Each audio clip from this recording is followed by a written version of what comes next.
Esti, aldeon, Esti Jugeiro, esan dugu Galdakaokoazu, baina gaur ez zatuz herriaz hitz egitera, hori nahi baldin baduzu ere bai, gaur hitz egitera zatuz zure bitxietaz. Nik esan dut gaur, dotore bukatuko dugula saioa, apaingarri batzuekin, eta zuk zer horrek egindako bitxi horiek erakutsi nahi dizkiguzu, ezta? Hori da, gai.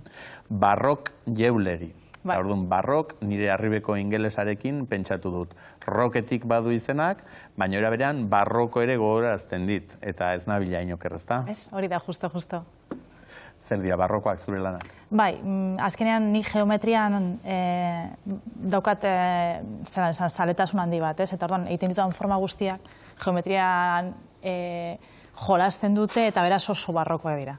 Hortik datorri izena, eta gero badaude pieza batzuk ere nahiko rockeroak dira, nahiko holan fuerteak, eta horrekin izena montatu nuen. Lehen gorkarekin aritu bai gara marrazkiaz, eta marrazki artistikoa teknikoaren arteko desberdintasun hori, eta zuzara niretakoa. Nik esan dut nitzela marrazki teknikokoa gehiago artistikokoa baino, eta zuk ze horrek ere arkitekto izan nahi zenuen. Bueno, ba naiz. Bazara? Hori da, bazara.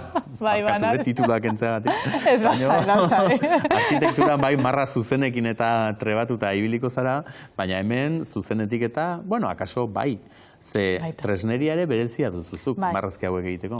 Izatez, tresneria arkitekturatik dator. Osea, nik erabiltzen dudan programa, formak hau egiteko, arkitekturan ikasi nuen. 3 dimentsiotako diseinua dela, diseinu parametrikoa. Egiten dudana da, normalean 3 dimentsioetan solidoekin marrazten da, ez? Baina egiten dudana programatu. Dan algoritmoekin egin, eta orduan egiten ditudan formak biziak dira.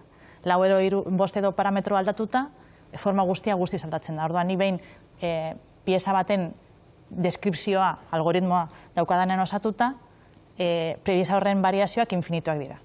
Orduan, dibujo teknikoa bada... Horrentxe jarri duenak lasai, bitxietaz ari da, joietaz ari da, pentsa dezakez, zertaz ari da emakume hau. Ez, bitxietaz, baina orain ikusiko duzuen nola iristen garen bitxietara. Hori da. Ze, aipatu duzuna hori da, lehenengo pausoa, lehenengo oinarria, eta hor diseinu hori egin duzuna, algoritmo horiek eta erabilita, hori imprimatzen duzu gainera, 3D inprimagailu batean. Hori da. Gaur egun, iaia edo zertarako erabiltzen dugun inprimagailu egitako batean, ze aurreko batean ikusi denun armak ere egiten zituela bakarren batek. Alakorik ez. Ez nire oso txikia da armak egiteko. Bai, ezta? Baina zuk horrekin imprimatzen dituzu, eta horra azaltzen da, pentsatzen dut, figura bat. Hori da, bai. Zerbait. Bai. Eta hori ez da bitxia, ze horri oraindik ere makina bat itzuli ematen dizkiozu. Bai, ze makinatik ateratzen direnean kolorea oso itxusia da. Osea, eta erdi transparente. Orduan, behin azaren iminita ez da ikusten. Orduan, egiten dudana da gero ja margoztu eskuz. Eta mimo askorekin. Ze azkenean formak bakoitza bere bereizitasuna dauka, bere pintura espezifikoa, eta jolasteko margen handia dauka. Zeni, azten naizenean, ni kolorez pentsatzen dut beti. Eta gero, makinatik ateratzen denean, beste goza bada. Bai, igual bai. Algoritmoak gutxe egin du. Uste du askotan algoritmoa perfektoa dela, ez, baino? Baina hori askotan gertatzen zait, bai, nire buruan fantastikoa da. Ateratzen da pieza eta, bueno...